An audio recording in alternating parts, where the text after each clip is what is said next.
want it a lot because it's cool.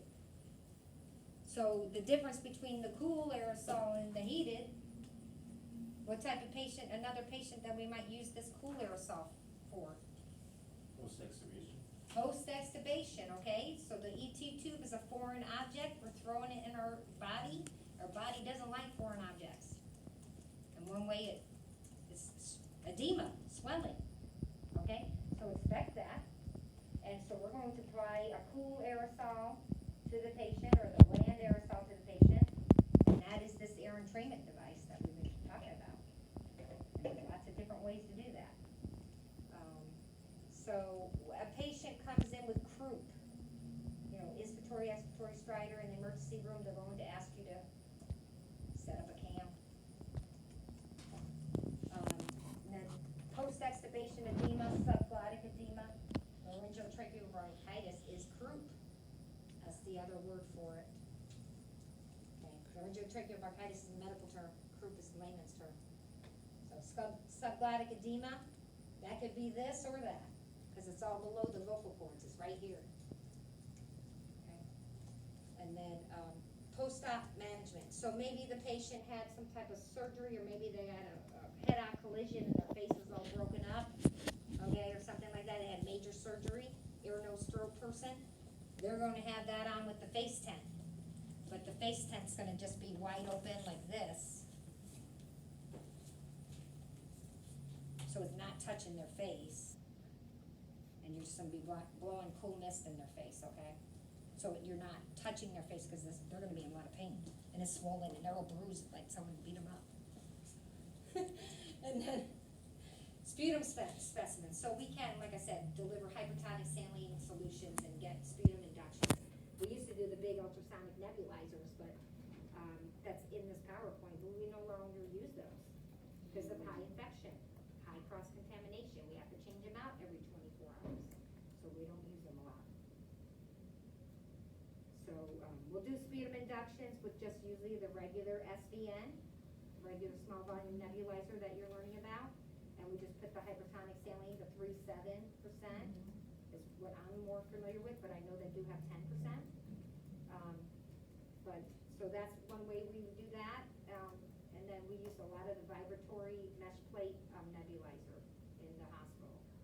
Do you guys know what that is? We covered it a little bit, but to really focus on it. You didn't focus on it yet. Okay, that's good.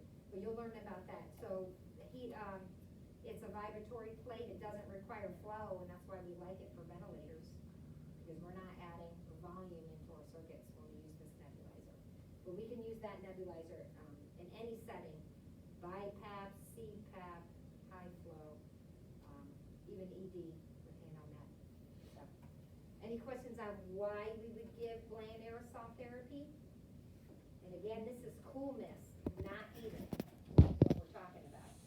So you need to put the two in separate boxes.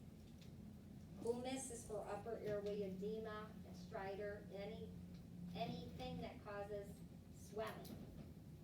Where the heated one is for the patient who has lots of secretions and we bypass the upper airway for whatever reason.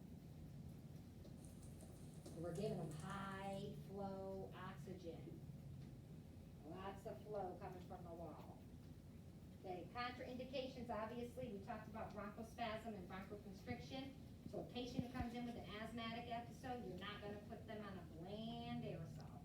You're going to make it worse, meaning cool. Okay, so hazards and complications is wheezing. It's right there on the top of the list. Okay, infection, as I said, and overhydration, bronchorrhea, and patient discomfort. So, other stuff, yeah. Obviously, anytime you have this stuff blowing around in your room, you're always setting anyone else in the room up for exposure to that, including us. So wear your goggles or your face shields, protect your eyes. Because that's where people are going to get something in, because we're already wearing a mask, right? But a lot of us don't wear glasses, and I've been wearing glasses since I'm young. I couldn't see like in the middle of halfway through the shift, like my ventilator numbers and stuff, my eyes started getting tired. But then I realized when I was wearing my glasses, how much aerosol I would have on them after a few hours, covered in it. Okay, okay? So wear your goggles, wear your shields, because we have to protect our eyes, we don't think about it. That's this one I showed you guys already. And we're not gonna talk about that. Okay, so we already talked about this, but just to reiterate, the aerosol mask, the trach collar, the face tent are all on there, and we even have a T-piece. So the T-piece, you would stick this thing right here. Corrugated tubing here to that bottle. This goes to the trach or the ET tube, and you just put one link of corrugated tubing on the end. And did anyone show you how to do that in class yet? I don't think it's that important yet. Just, these are more important for you right now, okay?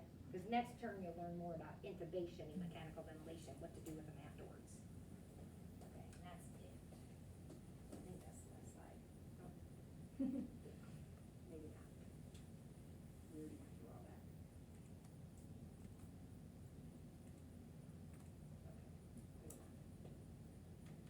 Okay, so let's, the rest of the day, we have about 30 minutes. 3:04, okay? Let's, break up into, groups.